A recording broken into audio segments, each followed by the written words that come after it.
Om Sai Ram. Welcome to Sai Samarpan channel. मैं हूं आपके साथ में विन्नी और आज मैं एक्सपीरियंस लेकर आई हूं पिंकी जी का। तो बाबा ने किस तरीके से इन्हें बाहर निकाला। जब हम चारों तरफ से फंस जाते हैं, अंधेरे में आ जाते हैं ना, तो बाबा किस तरीके से अंधेरे में आकर हमारा हाथ पकड़कर उजाले में ले आते हैं। तो उनका एक्सपीरियंस हम सुनेंगे उन्हीं की ज़बानी कि किस तरह से उनका जो मुकदमा था वो चल रहा था और किस तरीके से वो मुकदमा ख़त्म हो गया जो सालों साल चलना था, जिसकी कोई उम्मीद नहीं थी ख़त्म होने की। तो आप उन्हीं की ज़बानी सुनिए उनका एक्सपीरियंस और आप सबको ना कहीं बेनिफिट मिलेगा ये सुनने का। जिनके भी मुकदमे चल रहे हैं ना, वो स्पेशली ज़रूर सुने और अगर वो भी ऐसा करेंगे ना तो डेफिनेटली 101% आपके भी मुकदमे ख़त्म हो जाएंगे जल्द से जल्द। तो चलिए मैं उनकी वॉइस को ऐड करने जा रही हूँ। सभी श्रवण करें बाबा की लीला को। ओम साई राम। सभी साई भक्तों को मेरा नमस्कार। आप सबके समक्ष मैं बाबा की एक प्यारी सी लीला लाई हूँ और ये सिर्फ अद्भुत और प्यारी नहीं है, बल्कि सबके लिए एक शिक्षा का माध्यम भी है, दूसरों को बताने के लिए। क्या पता किसी का उद्धार हो जाए मेरे माध्यम से। इस वजह से मैंने ये एक्सपीरियंस शेयर करना ज़रूरी समझा आप सबके समक्ष। सबसे तो पहले मैं धन्यवाद दूंगी साई समर्पण चैनल को, जिसके माध्यम से हम रोज़ साई संदेश सुनते रहते हैं और कहीं ना कहीं हमारा सॉल्यूशन उसी में छुपा रहता है। अगर आपका बाबा पे दृढ़ विश्वास है, अटल विश्वास है, तो बाबा साई संदेश के माध्यम से बहुत सारी ऐसी चीज़ें बोलते हैं जो हमारी ज़िंदगी से जुड़ी हुई होती है। और मेरे साथ भी कुछ ऐसा ही हुआ है हाल ही में। पिछले 1 साल से मेरे एक कोर्ट का केस चल रहा था, एक मुकदमा चल रहा था और उससे मैं बहुत परेशान हो गई थी, हद से ज़्यादा परेशान हो गई थी, क्योंकि मेरी 2 साल से तबीयत बहुत ज़्यादा क्रिटिकल है और मैं मेडिसिन्स पे ही रहती हूँ। तो इधर से फिर कोर्ट केस भी हैंडल करना बहुत डिफ़िकल्ट हो रहा था मेरे लिए। तो बाबा का तो मैं रोज़ पूजन करती हूँ। तो मैंने जाके हमारे घर के पास जो पंडित जी हैं उनसे पूछा कि मेरी तारीख हाल ही में 22 तारीख को है और इस बार मेरा फ़ैसला हो जाएगा कि नहीं। सब ने मुझे कहा, अरे 22 तारीख की तारीख अगले साल तक निकल जाएगी, आपका कोई समाधान या कोई सॉल्यूशन नहीं निकलेगा, अभी आप ट्राई करने से कोई फ़ायदा नहीं। और जिन्होंने मेरे अगेंस्ट केस किया था उन्होंने कहा कि आपको 84,000 देने पड़ेंगे, नहीं तो हम सेटल नहीं करेंगे आपका मामला। तो मैं बहुत ज़्यादा परेशान हो गई थी। मैं बाबा को मन ही मन स्मरण कर रही थी। मैंने साई संदेश में सुना बाबा बोल रहे हैं चैप्टर 12 पढ़ने के लिए रोज़ाना, जब तक कोर्ट केस आपका समाप्त नहीं हो जाता, जब तक उसमें आप जीत नहीं जाते, जब तक आपको कोई सॉल्यूशन नहीं मिल जाता।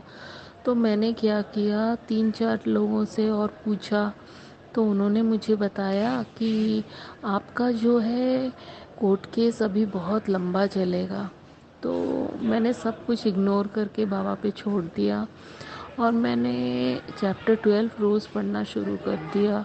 रोते रोते पढ़ रही थी। मैंने कहा, बाबा इतना पैसा कहाँ से लाऊंगी देने के लिए, और जिस आदमी को मुझे पैसा देना था वो बहुत ही खड़ूस ज़िद्दी किस्म का आदमी है। मुझे उसने धमकी भी दिया था कि आप 84,000 नहीं देंगे तो आपको कोर्ट में कैसे कैसे सवाल पूछे जाएंगे, आप नहीं जानते हमारे वकील किस टाइप के हैं। बहुत सारा सुनाया था। मैंने कहा कि चलिए ठीक है, लेकिन मैं इतने देने लायक नहीं हूँ, क्योंकि इस वक्त मैं बहुत बीमार चल रही हूँ और मेरी बीमारी में बहुत पैसा खर्चा हो रहा है और मैं आपको उतना पैसा नहीं कर पाऊँगी, उससे कुछ कम करूँगी लेकिन कर दूँगी आपको। मान ही नहीं रहे थे। मैं रोज़ाना चैप्टर 12 पढ़ती थी और मैंने अचानक देखा 24 तारीख गुरुवार को मेरे पास एक लेटर आया है। मैं जितने में सेटल करना चाहती थी अपना केस, उतने का ही पैसा आया था। मैं खुद हैरान हो गई। वो आदमी जो बहुत गंदी तरीके से मेरे से बात करता था, वो ऐसे बात कर रहा था जैसे वो कोई मेरा अपना हो। बोला कि आप इतने बीमार हो, मैं आपसे पैसा नहीं लूँगा, लेकिन जितना आप कर सकते हो आप उतना करवा दो। और 25 तारीख को मैंने पूरा अपना पैसा वैसा दे के कोर्ट केस समाप्त कर दिया। इसीलिए मैं आप सबसे यही कहना चाहती हूँ, अगर आप लोगों का कोई मुकदमा चल रहा हो, कहीं पे किसी तरह का भी कोर्ट से रिलेटेड कोई केस वगैरह चल रहा हो, तो बाबा का 12वां चैप्टर ज़रूर पढ़िएगा। जैसे बाबा ने मेरी मदद की है, हो सकता है बाबा आप लोगों की भी मदद करे। जय साई राम। तो जैसा कि आपने पिंकी जी का एक्सपीरियंस सुना कि अगर आपकी भी कोई केस चल रहा है, कोई मुकदमा चल रहा है ना, तो आप अध्याय 12वां पढ़ें। बाबा ने संदेश के माध्यम से बुलवाया था कि जिनके भी मुकदमे चल रहे हैं या केस चल रहे हैं, वो अध्याय 12वां पढ़ें।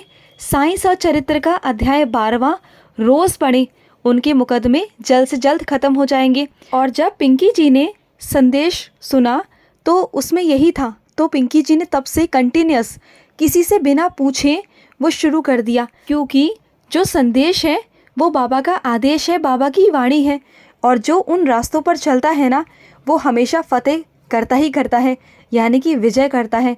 तो ना आप भी जब भी कोई संदेश में कोई चीज़ आती है ना, तो उसे बिल्कुल भी नज़रअंदाज मत करा करिए, उसे ज़रूर सुना करिए, गौर से सुनिए, क्योंकि बाबा कहीं ना कहीं आपको किसी न किसी माध्यम से आपकी समस्याओं का हल बता देते हैं, सॉल्यूशंस बाबा बता देते हैं। बस कई भक्त जो ध्यान देते हैं वो वहाँ से निकल जाते हैं, और जो ध्यान नहीं देते हैं ना, वो फंसे ही रह जाते हैं। तो मैं आपसे एक रिक्वेस्ट करूँगी, जिनका भी केस चल रहा है ना, तो वो अध्याय 12वां पढ़ना शुरू करें, रोज़ पढ़ें, क्योंकि ऐसे बहुत सारे डिवोटीज़ के मेरे पास में कॉल आते हैं कि उनका केस चल रहा है और वो बहुत परेशान हैं। तो मैं उन सभी से यही कहना चाहूँगी कि अध्याय 12वां रोज़ कंटिन्यूस पढ़िए, बाबा से सच्चे दिल से पढ़िए। मैं आपको श्योरिटी देती हूँ कि आपका मुकदमा जल्द से जल्द ख़त्म हो जाएगा। आप देखना, ये बाबा का चमत्कार है सच में। तो चलिए मैं लूँगी समाप्ति, लेकिन अगर आपके भी कोई अनुभव हैं तो स्क्रीन पे चल रहे नंबर पर आप हमारे साथ शेयर कर सकते हैं। तो चलिए मैं लूँगी समाप्ति। ओम साई राम, जय साई राम।